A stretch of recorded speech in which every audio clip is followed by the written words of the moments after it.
Mais d'abord, l'édito international d'Europe 1. Bonjour Vincent Hervouette. Bonjour Dimitri, bonjour à tous. Vous nous parlez de Friedrich Merz qui sera élu tout à l'heure le nouveau chancelier de l'Allemagne. Le nouveau gouvernement allemand de coalition va aussi être dévoilé. On sent qu'il piaffe. Ça fait 20 ans pile qu'il attend ça. Angela Merkel lui avait volé la chancellerie. Quand il en a eu assez de lui servir de souffre-douleur, il a quitté la politique et il a fait fortune. Mais quand elle s'est retirée, il a rappliqué pour reconquérir la CDU et son comeback n'a pas été facile. Il passait pour un has-been, mais le métier a payé. Il y a 2 mois et demi, il a donc gagné les élections. 2 mois et demi, Friedrich Merz ronge son frein. Hier, il a enfin signé l'accord de coalition avec les sociaux-démocrates. Ils ont fait le pire score de leur histoire, 16,5%, chassés du pouvoir par la grande porte. Ils reviennent donc illico par la cuisine. C'est la nouvelle GroKo, la grande coalition noire et rouge, avec un programme d'investissement géant, plusieurs centaines de milliards d'euros pour moderniser et pour réarmer l'Allemagne. Et tant pis pour le déficit public. Friedrich Merz est pressé. Il a 69 ans. Il n'a jamais été ministre. Hier, sitôt l'accord signé, il a promis un gouvernement fiable dès le premier jour, un gouvernement pour faire avancer l'Allemagne.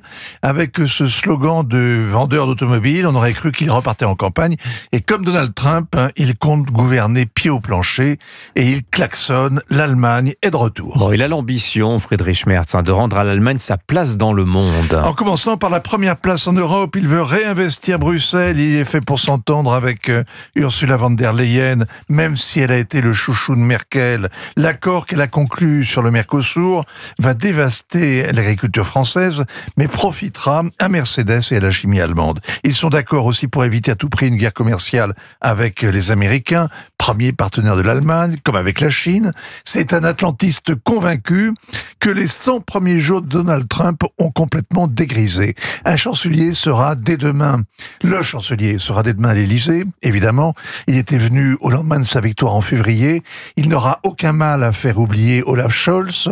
Comme Emmanuel Macron, il parle d'autonomie stratégique européenne. Ensemble, ils prétendent entamer un nouveau chapitre des relations franco-allemandes. Air connu, la France veut y croire comme d'habitude, toujours prête à rêver d'un couple franco-allemand, même s'il faut pour ça oublier les intérêts hexagonaux. L'Allemagne, comme d'habitude, défendra chèrement les siens.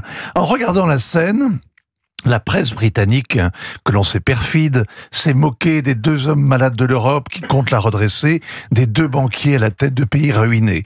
L'Allemagne a moins de dettes que la France, mais elle est en récession depuis 2 ans, et le socle de sa prospérité est en miettes. L'énergie pas chère avec les Russes, la défense pas chère avec les Américains, l'exportation avec la Chine, et la main-d'œuvre importée de partout. Il va falloir tout réinventer. Et le nouveau ministre des Affaires étrangères allemand est lui aussi de la CDU. Oui, Johann Wadephul est du parti du chancelier. Ce n'est pas arrivé depuis 60 ans. Il sera le Jean-Noël Barrot de Friedrich Merz. La désignation de ce discret apparatchik démontre que le chancelier veut garder la main sur les dossiers étrangers. Le maintien de Boris Pistorius à la défense confirme que la défense de l'Ukraine reste un cap. Dans l'équipe précédente, il était un faucon. Désormais, c'est le chancelier qui passe pour va-t-en-guerre. Merz est prêt à livrer des missiles Taurus à longue portée que réclame Kiev et qu'Olaf Scholz lui refusait obstinément. Voilà, ce sera donc l'un des événements du jour. Friedrich Merz qui devient donc officiellement chancelier. Ah, c'est pas sûr, vous avez vu, moi j'ai lu quand même que les députés du Bundestag pourraient se rebiffer au dernier moment. Bien sûr. On va suivre ça avec intérêt.